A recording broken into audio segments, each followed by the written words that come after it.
तो नमस्कार, आदाब, सत श्री अकाल, राम राम, खम्मा गणी, गुड मॉर्निंग दोस्तों। सुबह के बज गए हैं 6 और आज है 27 मई और 27 मई का जो हम डेली का आंसर राइटिंग करते हैं सुबह के 6 बजे वो आपके सामने लेके उपस्थित हूँ। तो दो वीडियोस हमारे डेली आते हैं दोस्तों, एक 6 AM को और एक 5 PM को। 5 PM में हम डेली मेन प्री के लिए इंटरव्यू के लिए क्या करते हैं, उसमें करते हैं हम करंट अफेयर डिस्कशन। और जो 6 बजे का वीडियो आता है उसमें दोस्तों हम मेंस के लिए एक आंसर राइटिंग बोल दो, चाहे इंटरव्यू के लिए एक न्यूज़ डिस्कशन का एक पॉइंट बोल दो, जिसमें हम कोई भी करंट का या फिर अपने सिलेबस में से कोई भी टॉपिक ले लेते हैं और इस पर हम आंसर राइटिंग की प्रैक्टिस करते हैं। तो दोस्तों आज का ये आप करंट अफेयर्स पे बोल सकते हो, प्लस हमारे सिलेबस में भी बोल सकते हो, बिकॉज हमारे सिलेबस में भी IT एक्ट 2000 ऐसे के ऐसे लिखा हुआ है। तो हमारे सिलेबस में IT एक्ट है और ये जो गाइडलाइंस थी ये IT एक्ट में संशोधन करके ही लाई गई थी। तो हमारे लिए इसमें अगर कोई संशोधन होता है तो वो इम्पोर्टेंट हो जाता है IT एक्ट में।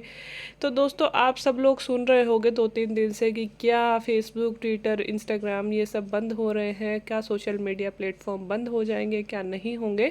तो हम ऐसी सनसनी खबरों पे कभी बातचीत नहीं करेंगे। चाहे तो मैं 3 दिन पहले ही ला सकती थी कि क्या बंद हो रहा है फेसबुक, ट्विटर, इंस्टाग्राम, लेकिन दोस्तों मैं नहीं लाई, क्योंकि हमसे एग्ज़ाम में कभी भी ये नहीं पूछा जाएगा कि बंद हो रहा था, नहीं हो रहा था, कब से बंद हुआ है, कब से शुरू हुआ है।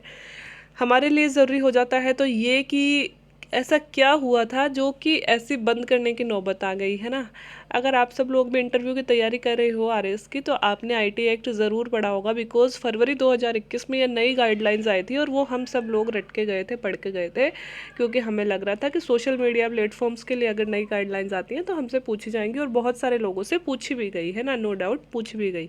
तो दोस्तों इसी तरह से आने वाले बच्चों के लिए, बिकॉज उस टाइम ये गाइडलाइन आई थी और अब ये गाइडलाइन पालन करने की जो अवधि है वो पूरी हो रही है। तो जिन जिन कंपनियों ने उनका पालन किया है वो ठीक है, और जिन्होंने इनका पालन नहीं किया है उन्हें सरकार को जवाब देना पड़ेगा, है ना।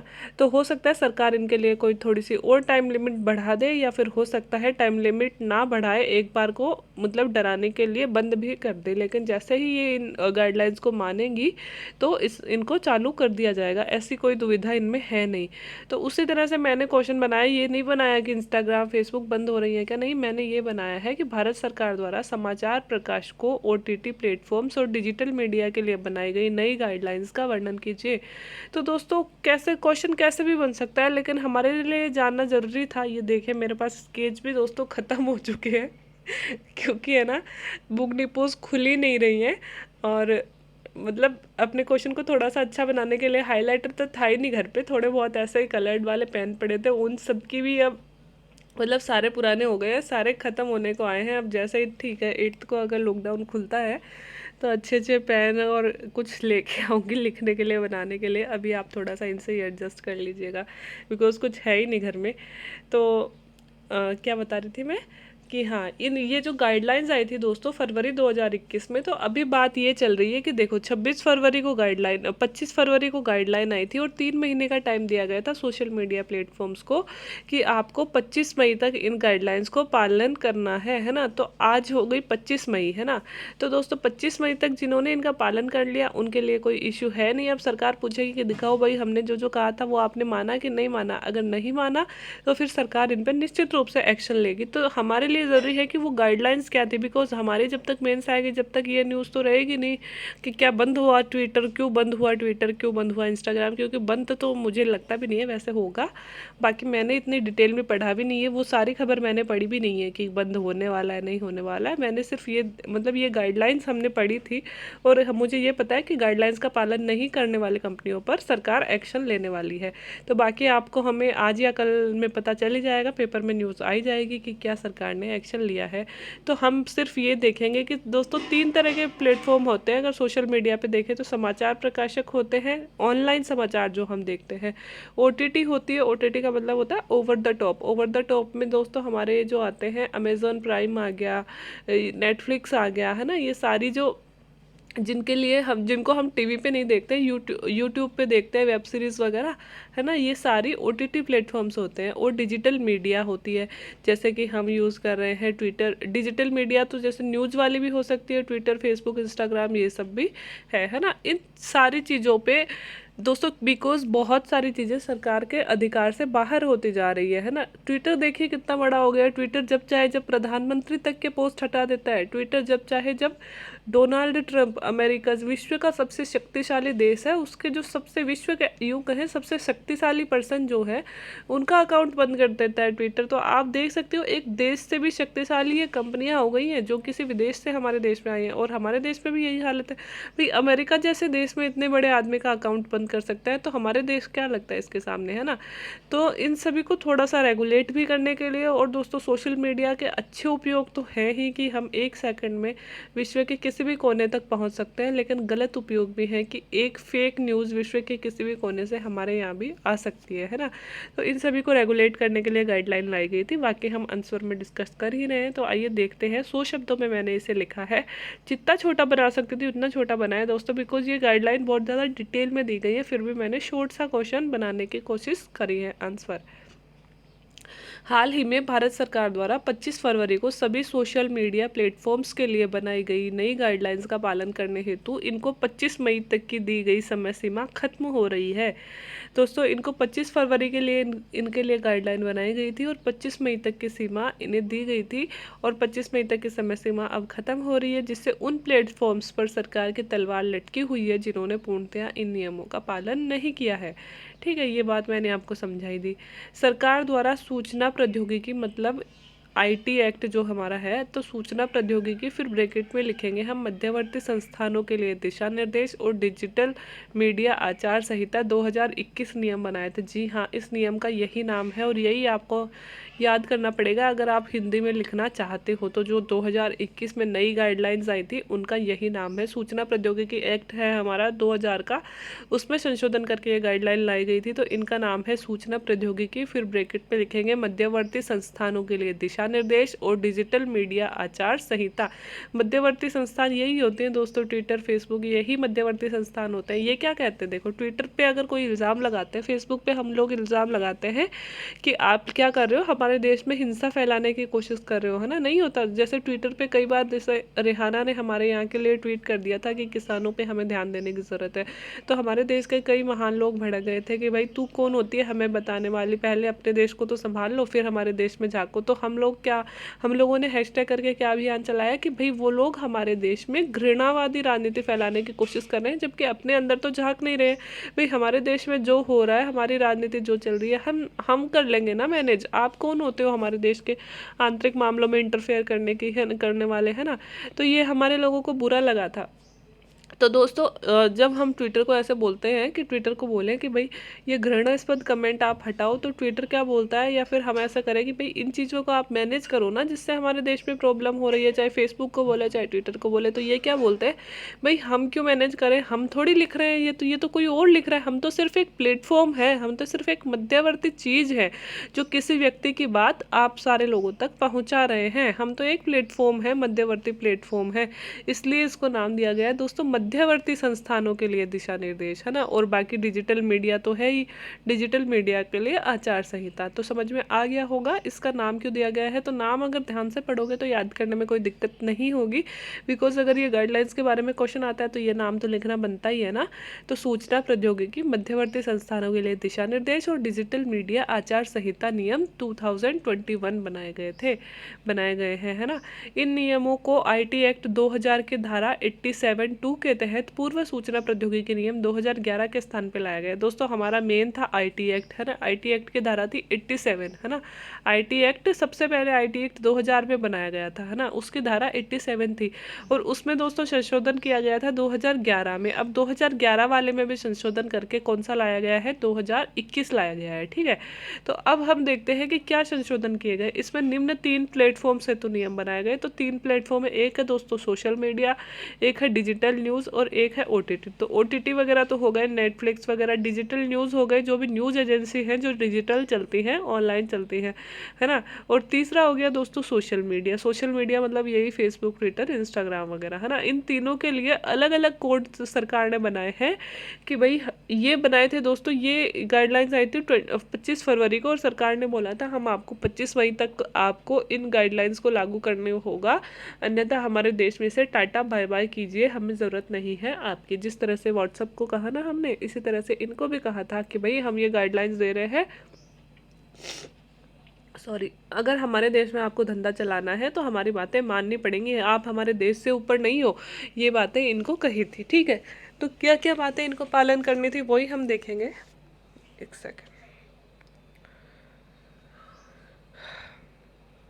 हाँ, तो देखो, सबसे पहले तो दोस्तों देश विरोधी कंटेंट डालने वाली टिप्पणी के फर्स्ट ओरिजिनेटर की पहचान करना। जो सोशल मीडिया होता है दोस्तों, सोशल मीडिया मतलब ये ट्विटर, फेसबुक, तो फेसबुक पे क्या होता है, किसी ने एक पोस्ट कर दिया है ना, वो गलत पोस्ट है, वो फेक पोस्ट है, अब वो लाखों लोगों तक पहुंच गई, लाखों लोग उसे रीपोस्ट कर रहे हैं, बार बार पोस्ट कर रहे हैं। एक ट्विटर वो है, किसी ने ट्वीट कर दिया, अब वो ट्वीट जो है वो गलत है ना, और वो लाखों लोगों तक पहुंच रहा है। तो दोस्तों क्या होता है, हमें ये नहीं पता होता कि उस चीज़ की शुरुआत कहाँ से हुई थी। किसी ने फर्जी वीडियो डाल दिया, जैसे पुलिस किसी के साथ मारपीट करी, जैसे किसान आंदोलन चल रहा है, अब किसान आंदोलन के समय में भी ये फेक वीडियोस बहुत आए थे कि है ना पुलिस किसानों को पीट रही है, ये किसानों की तरफ से भी आए थे कि किसान पुलिस से ऐसा बर्ताव कर रहे हैं, वैसा बर्ताव कर रहे हैं ना।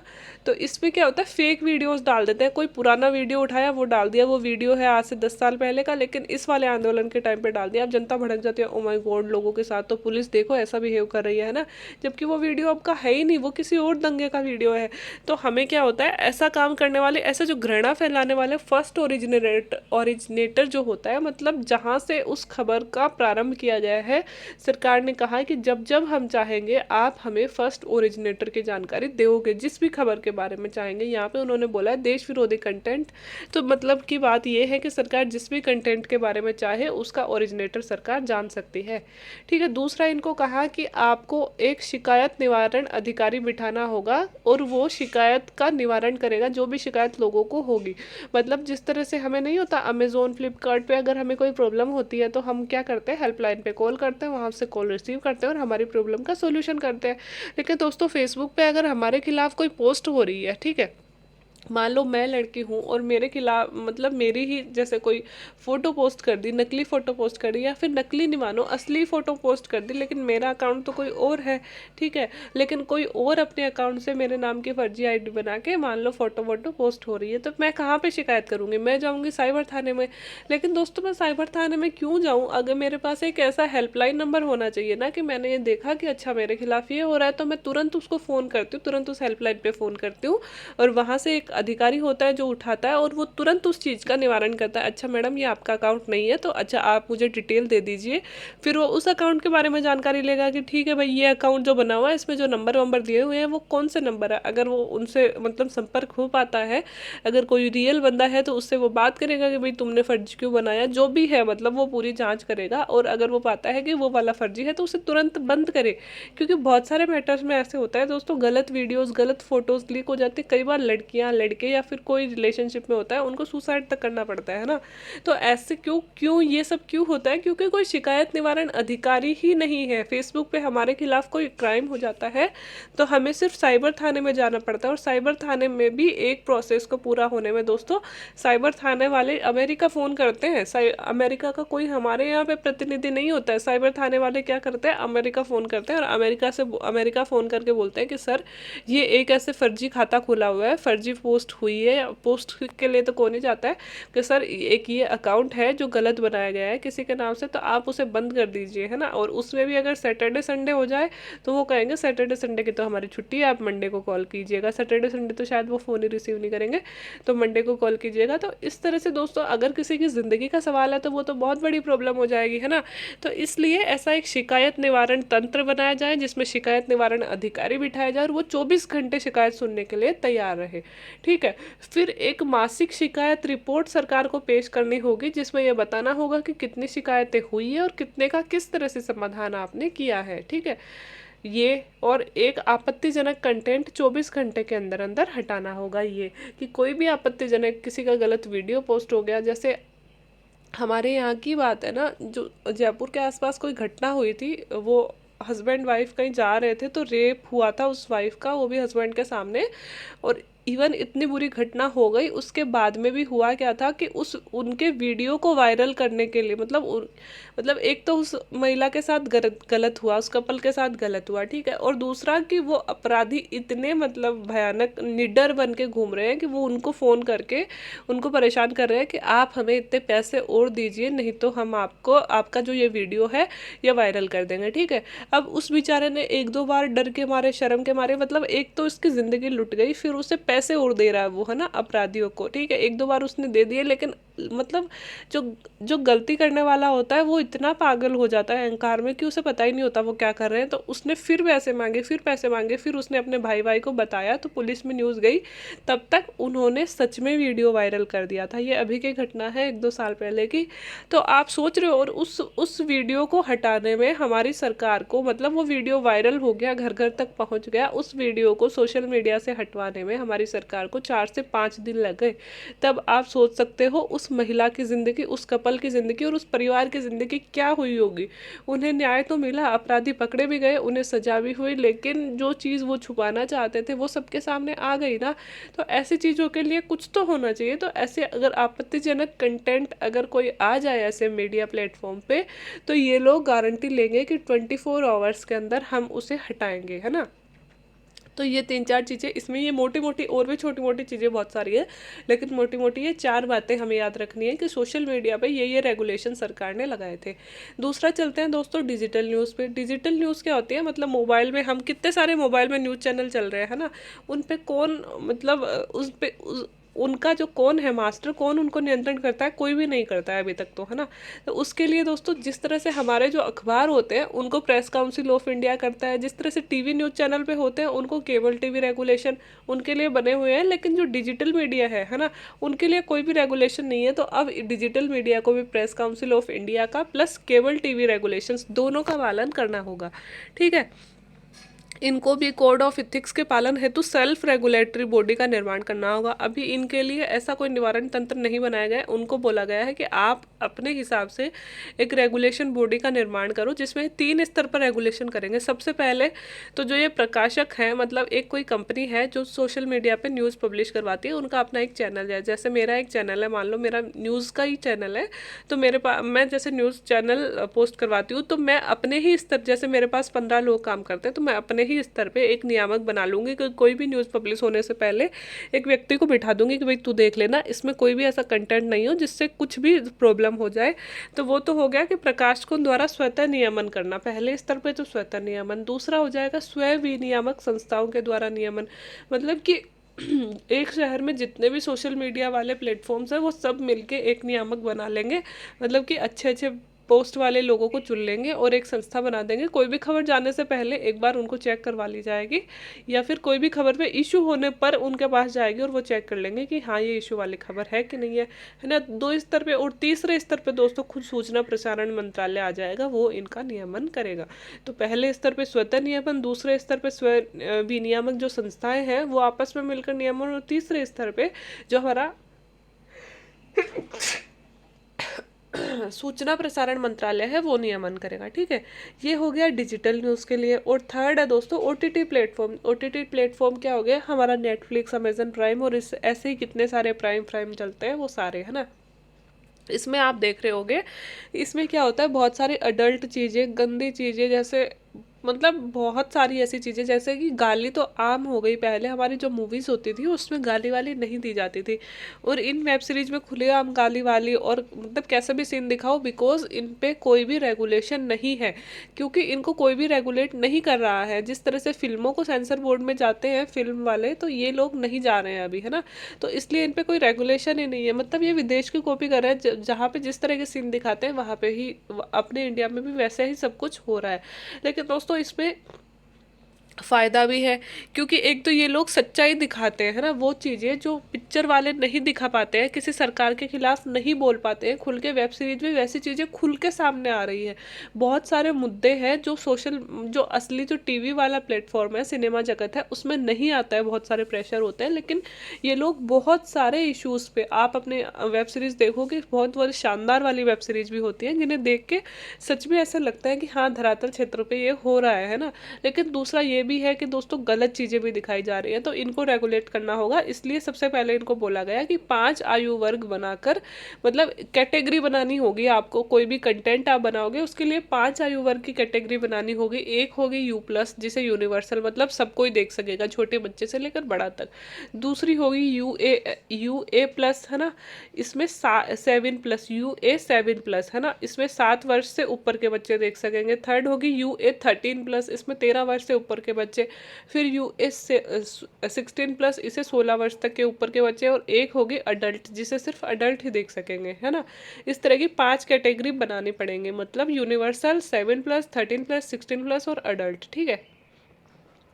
जो 13+ की कैटेगरी होगी दोस्तों, उसमें पेरेंटल लॉक का सिस्टम देना होगा। मतलब ये लोग अगर ऐसा कोई कंटेंट, ऐसी कोई मूवी ये लोग पब्लिश करते हैं जिसे 13+ के बच्चे ही देख पाएंगे, मतलब 13 वर्ष से ऊपर के बच्चे ही देख पाएंगे, तो इसके लिए उन्हें एक पेरेंटल लॉक का फीचर देना होगा। मतलब पेरेंट उस पर लॉक लगा सकेगा और पेरेंट जब चाहे तभी उसका बच्चा देख सकेगा। मतलब पेरेंट के पास एक लॉक सिस्टम होगा 13+ से ऊपर वाली चीज़ों के लिए, और वो चाहेगा तभी उसका बच्चा, मतलब पेरेंटल निगरानी हो सके अपने बच्चों पर, इसके लिए। और दूसरा दोस्तों ये कि किसी भी कंटेंट को दिखाने से पहले उसके डिस्क्रिप्शन बॉक्स में उसका पूरा विवरण दिया जाएगा कि हम इसमें आपको क्या दिखाने वाले हैं। ऐसा नहीं है कि हमें कुछ भी परोस दिया, हमने कोई अच्छी सी नाम से मूवी खोली और उसमें बहुत गंदी चीज़ें दिखा रहे हैं, और हम ये सोच रहे क्या खोल लिया यार, ये तो देखना ही नहीं था, है ना। लेकिन उससे पहले हम उसका डिस्क्रिप्शन पढ़ सकते हैं, और उस डिस्क्रिप्शन में उसकी पूरी जानकारी हमें होनी चाहिए कि भाई इस चीज़ में हम ये देखने वाले हैं। तो ये आपको समझ में आ गया होगा कि 3 स्तर पर इसका ये जो रेगुलेशन किए जाएंगे, सोशल मीडिया, डिजिटल न्यूज़ और OTT प्लेटफॉर्म। बहुत विस्तार से मैंने आपको समझा दिया, आई होप कि समझ में आ गया होगा। अब दोस्तों ये लाई क्यों गई थी गाइडलाइंस, तो दोस्तों सोशल मीडिया को आतंकी उपयोग से बचाने के लिए, मतलब देशद्रोही कोई भी घटनाएं वगैरह होती हैं तो उनसे बचाने के लिए, क्योंकि फर्स्ट जनरेटर जान सकेंगे, कोई भी आपत्तिजनक पोस्ट हटवा सकेंगे, है ना। अगर जनरेटर जान लेंगे तो उसे पकड़ भी तो लेंगे ना, इसलिए कोई गलत वलत पोस्ट नहीं डालते। दूसरा देशद्रोही और नफरत फैलाने वाली घटनाएं, क्योंकि बहुत सारे फेक वीडियोस, ऐसे घटनाएं, वीडियोस जिनसे देश को प्रॉब्लम हो जाती है, दंगे हो जाते हैं, उन सबको रोकने के लिए। फेक न्यूज़ बहुत बड़ी प्रॉब्लम है, उसे रोकने के लिए। चाइल्ड पोर्नोग्राफी दोस्तों, कई बार चाइल्ड पोर्नोग्राफी बहुत ज़्यादा हो जाती है और बच्चों की ज़िंदगी ख़त्म हो जाती है, तो ये सबसे बड़ी प्रॉब्लम है। इसे रोकने के लिए भी ऐसे गाइडलाइंस लाई गई है ना। तो 2-3 रीज़न अगर आप दिखाना चाहो तो दिखा सकते हो। तो दोस्तों लास्ट में हम लिखेंगे कि हाल ही में 25 फरवरी को जारी की गई गाइडलाइन 25 मई को ख़त्म हो रही है। गाइडलाइन मतलब डेडलाइन लिखते हैं ना आप यहाँ पे, डेडलाइन इनको ख़त्म हो रही है। अब ट्विटर और इंस्टाग्राम जैसे सोशल मीडिया प्लेटफॉर्म्स को बताना है कि उन्होंने इन्हें लागू किया या नहीं। अगर नहीं किया तो सरकार इन पर एक्शन ले सकती है। अभी की न्यूज़ ये है कि भाई अभी हमें बताना पड़ेगा इन इन जो प्लेटफॉर्म्स है और इन्होंने कितना क्या इस पे काम किया है, और फिर सरकार ये डिसाइड करेगी कि भाई इनको क्या करना है क्या नहीं करना, या फिर सरकार इनसे समझौता करेगी। वो सब 1-2 दिन में हमारे सामने होगा। तो दोस्तों आई होप कि आपको ये जो नई गाइडलाइंस या नए नियम है ये समझ में भी आ गए होंगे, और क्यों इन पे दिक्कत हो रही है वो चीज़ भी समझ में आ गई होगी। तो उम्मीद है राइटिंग वाइटिंग तो सब समझ में आ रही है, आप लोगों ने जवाब दे दिया था, तो उम्मीद है कि एक्सप्लेनेशन भी आपको समझ में आया होगा। अगर अच्छा लगा हो वीडियो और ऐसे ही वीडियोज़ आप और चाहते हो तो बने रहिए चैनल द सक्सेस के साथ में। अपना प्यार और साथ यूँ ही बनाए रखें। Stay home, stay safe, stay happy, और अपना ध्यान रखिए, परिवार का ध्यान रखें। वीडियो देखने के लिए थैंक यू सो मच।